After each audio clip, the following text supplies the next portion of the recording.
Hi, everybody. This is Kelly Champion. I'm your instructor for your Human Development 215 Lifespan class. First of all, let me apologize profusely for not showing my actual self in this video and just showing a picture. I apologize. Zoom is being super weird.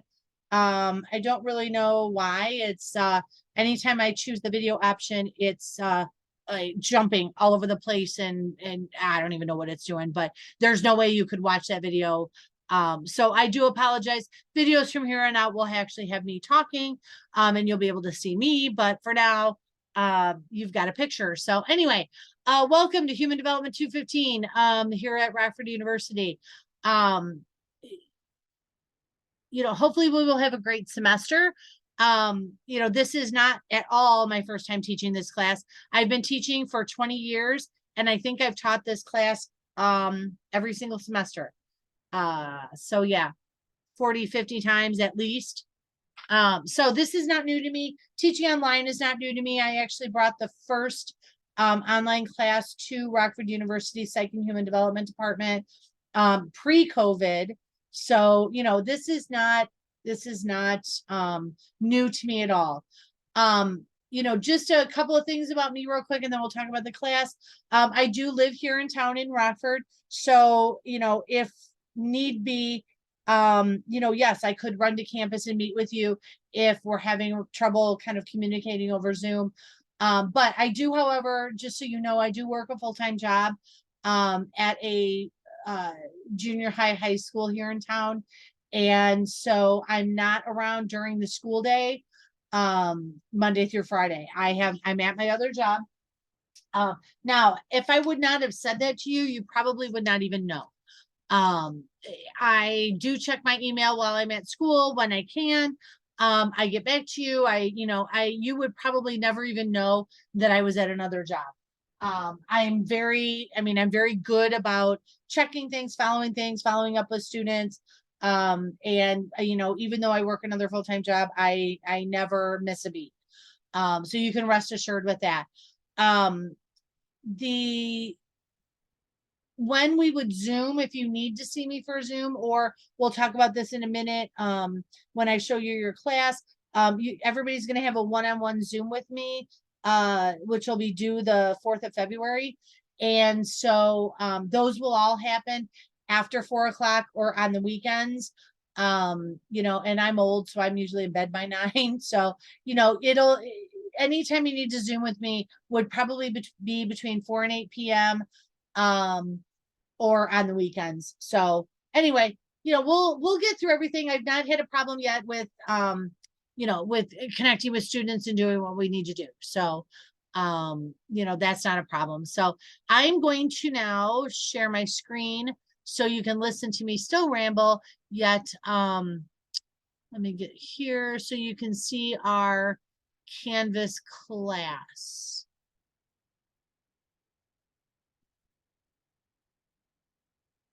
Okay, so there it is. Okay, so this is our Canvas class. Now, I am making this video the night before class starts, so I have to show you things from the teacher end. I cannot show you things as you would see them because there's nothing visible. I mean, if I go to student view here, you won't be able to see any of this. So I'm just using this now as the teacher view.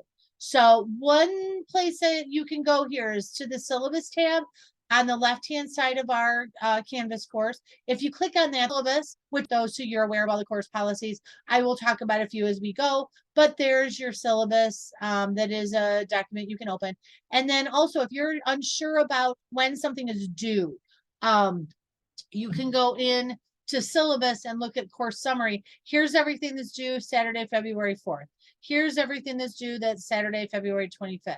Here's everything that's due March 25th, et cetera, et cetera. So it's all laid out for you. This is also how I know when I get the wrong due dates on stuff. So it actually all looks correct. So there you go. Now, don't let this fool you that you only have 4 smart book things in an exam. This will take you a while. So don't let that look like, oh, that's not a big deal. I can put it off till the last week. No, not really would want to do that. So here's how your video, because you started where you should have in module 0, where it said start here, welcome and code registration. Again, I made it in there, but there is now because you've seen it, but it's not on what I'm showing you. So module 0 really is just kind of the setup stuff. So it is, you know, the video that you clicked on was here. Then I want you to watch the video on how to register your Connect code. It's super simple, but you know, remember that you are not purchasing a textbook for this class. You're purchasing an online code, which is a Connect code. It will give you the ebook online, and it will give you access to everything that we do online. Without that code, you cannot participate in class. 95% of your stuff that you're doing is on that. So make sure that you have that. It's super easy. Don't make registering your code harder than you need to. But please purchase your code only through the bookstore or directly through our class Canvas page. Now, let me say this very openly. I do not make any money off of anybody purchasing a code directly through our class. I have no financial benefit for that. Quite honestly, neither does the school. It is easier, in my opinion, because it's just a couple of clicks, where if you purchase a code through the bookstore, you have to enter that code, and it's all these crazy, you know, letters and numbers and all that. But either way is fine. Do not purchase a code from Amazon. Do not purchase a code from Chegg. Do not rent a code. I cannot guarantee a code from any place else other than the bookstore or direct through our class will work. You cannot use a code somebody else used, so you can't rent one. Do not use a code for a different edition of our textbook because it will not work. Okay, please, just the bookstore or our Canvas page. I do hear from students on a consistent basis that purchasing through our class is a little bit cheaper, $10, $15. So it's up to you. If you have financial aid or scholarships that say you must purchase your stuff through the bookstore, then do that. If it doesn't matter where you purchase your books, I would then purchase through our class, okay? But that video is going to walk through everything. Don't make it harder than it is. It's really not. If you purchase from the bookstore, keep anything that they give you, a receipt, if they give you a cardboard card, if they send you an email, somewhere in that stuff is the code that you need to enter. So don't throw anything away until you're sure the code works. And make sure that you get it registered. And all you're going to do is start here on this side. You're going to click on the connect link and it's going to tell you to register. Okay. Again, I can't show you that because I'm already registered, so it would jump to my teacher stuff, but it's not hard. This is a YouTube if you are concerned about anything or have questions. Then I need you to go here. This is a sign up genius, and you are going to go online and sign up for a time slot that is a 10-minute one-on-one Zoom with me. Everybody's required to do that. Yours need to be completed by Saturday, February 4th. There's various times, various days. Now, I will tell you, I'm using the same sign up genius for my students at Kishwaukee College. Their times, their due date is like the 28th, I think, of January. So they're probably going to fill up those earlier slots. You sign up for whatever, but if you want to wait a little bit and let them fill in the earlier ones, I will be adding times. Right now, my sign up genius only goes through the 28th, I think, of January. I will be adding after that. I just want those kids to register first. And not think that they can put it out to February 4th because they can't. I hope that makes sense. But sign up for whatever. But if you can do it later, or you can wait a few days and then sign up, that'd be great. But then we will meet on Zoom one-on-one. You will get an email that confirms it. It will give you the Zoom link, but here's the Zoom link if you need it. Okay. Also did forget to point out my course Zoom link is right there. It will stay in module 0 the entire semester. So if you cannot find it for whatever, it's right there, and all you got to do is click on it. Okay. Know that in my Zoom does have a waiting room. I will see you. If you are waiting to get in to see me, I will see you. And if it's more than a couple of people, I will take you in the order that you were scheduled. But it may be a minute or so if I'm talking to another student. Okay. So once you're done with module 0, you'll see here, you've got 6 modules. Again, do not let that fool you. And I apologize, I don't have dates here. I will fix that. This class is a lot. We have 20 chapters to cover. It moves quickly, and honestly, it's an insane amount of material. Not gonna lie. So module 1 is also January 17th to February 4th. So the way I have these set up, there's a module, and then each module has a page. So here's the page for module 1, like everything together in one spot. So module 1, everything on this page is due February 4th. Okay. It's all there, it's all together, and I think then it makes it easier. You're not searching around for where assignments are. So make sure that you are reading everything. I put a lot of information in these, but you know, everything I put in there is important. I tell you right off the bat, do not wait to get started. This first section will make you crazy. It is long. It takes a while. I promise it will get better. Okay. Now, before you start working on coursework, remember I sent you an email prior to class starting that you will have a community-based learning project due later in the semester. That assignment is here and you can read about it. There's a video here explaining it. Remember, you need 10 hours of volunteer work. And I sent an email about some things that school was sponsoring prior to today.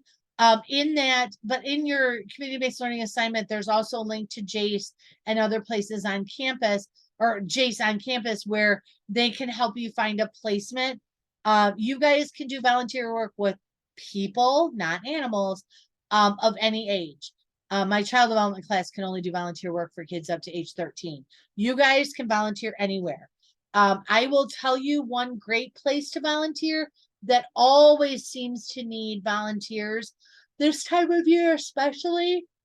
Oh, excuse me. I just yawned. I'm so sorry. Is the Illinois Food Bank. The Northern Illinois Food Bank, my dad actually volunteers for there. He helps out on a Friday night distributing food in the parking lot of Walmart. But he's also gone various places. They're pretty easy to work with. He seems to really like it. And they do stuff every week. So it's nice, it's easy, it's something that you can do, but wherever, as long as you are doing something for someone else and you're not getting paid for it, that works. So I will always give you your PowerPoint notes for each section. I will tell you they're incredibly long. They are from the textbook publisher, so I apologize that they are long. There's a lot of information in them, but they're there for those of you that like PowerPoint notes. Don't print them. You'll be printing reams of paper. I will always give you a mini lecture except for one unit where I don't have one. So it's just a lecture on general information. It is never meant to be a full lecture. You know, my mini lecture might be 20 minutes. If we were meeting face to face, we would meet 50 minutes 3 times a week. So do that times 4 weeks. That's how long, that's how much I would lecture. So mini lecture, you still have to do the work. But my mini lectures are designed to kind of clarify things that I think students, or I know students get stuck on. Smart books, you have 20 of these to do with the semester. They're worth points. Smart books are intended to force you to read the book and then answer questions. The question part is what gets you the points. Now, I will tell you, I've used this for years. Consistently, students tell me it is easier to read the book first, then do the questions. Don't try to do the questions as you go, and trying to do the questions without reading. That system does not like that. So here's about smart books. Smart books are interesting because the system learns what you know and what you don't know. So if you go in and you try to just do the smart book questions, she's going to come out and tell you, you've not read enough. Do you want to read? And when you don't, she's actually going to throw more questions at you. Once you get started, you'll know why more questions is bad. But the nice thing is, if you will legitimately do your smart books and say, I did not know this, I did know this, whatever, as you go, and you'll see as you start what I mean. It will learn what you know. It will learn what you didn't know. It will learn what That's weird. Sorry, I missed something there. It will know what you know. So as we go, for example, the Erickson will be in every section. If you always are comfortable with Erickson, as you go, the questions on Erickson will get shorter. If you are always stuck on Piaget, every time we come across Piaget, it will give you more questions about Piaget. The system is designed to help you learn. So work it. I don't see what you answer when you do those. Okay, I don't see that. So I'm going to edit this while I'm talking because I don't want to forget to do it. It doesn't matter if you get them wrong, but it does, because the system will know. I see a date that's wrong. The system will know that you didn't know it, but that's okay. It will give you then things to help you learn what you need to learn. Okay. So work that system legitimately. Okay. As these first 8 get going, once you legitimately do smart books, once you finish them all, right around chapter 9, it gets so much easier. But if you blow off a smart book, if you decide to not do one of them or 2 of them or any of them, not doing any of them will drop your grade down to the highest you can get as a C. But not doing them, the system doesn't know what you know. Therefore, when you open a smart book to do, it'll give you more. Okay. Now, if you happen to be cruising along and you only get 80% of a smart book done, yes, you will get credit for that. The smart book system, as well as your exams, auto grade based on what you have done at the due date. Okay. So smart books, these are due February 4th at 11:59 p.m. If you did not finish it, whatever percentage of that you did by 11:59 p.m. on the 4th, you will get that grade. So if you finished 79% of it, it will give you a 7.9. And the grades go directly from Connect back to Canvas. Those grades are set in stone. They're never going to change. And no, you cannot go back and fix things later. You need to do them as you go. Your exam, everybody, the exams are open for 60 minutes only. It will kick you out at 60 minutes. It might kick you out a minute or 2 short of that, depending on, timers are not always 100%. The other thing is, it's due at 11:59 p.m. on February 4th.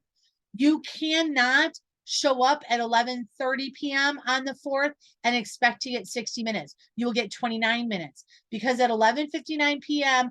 or 60 minutes, it's going to kick you out of that exam. And what you didn't finish, you don't finish. Okay. Everybody gets 1 attempt. That's it.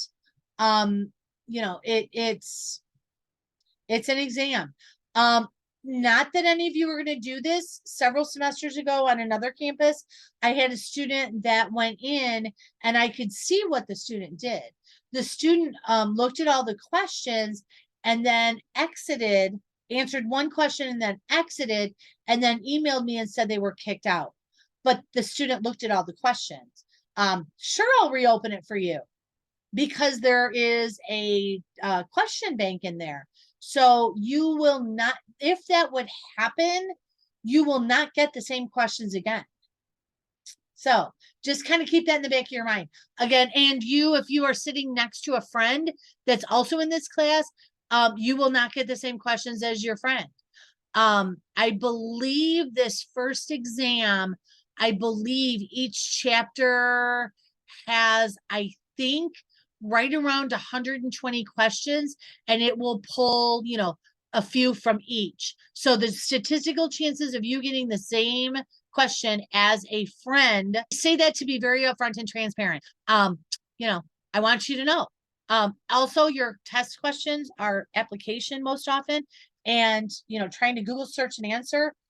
Yeah, that's not going to happen. It's just not going to happen. So, you're just going to have to, I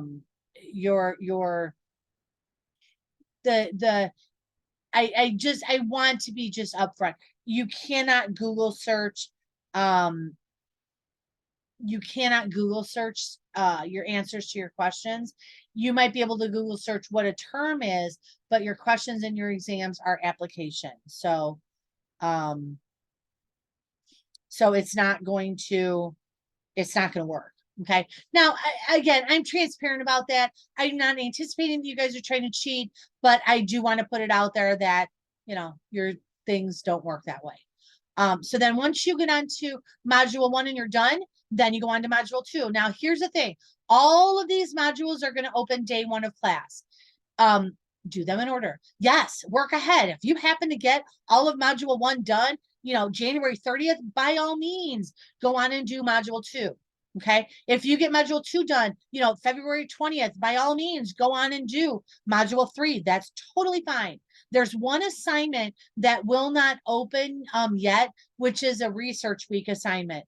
And that we have to wait until the department sets up all of the research projects, and then Dr. Lynch sends me the form with all the links to all the projects. So that's the only thing that's not open day 1. Otherwise, everything else is open day 1. Let's see here. Some other assignments that you're going to have. Sorry, it's very slow. You'll have a couple of application type assignments that you will do that are just, looking at something or watching a video or explaining something to me or whatever. So you'll have a theory application and then some application work in module 2.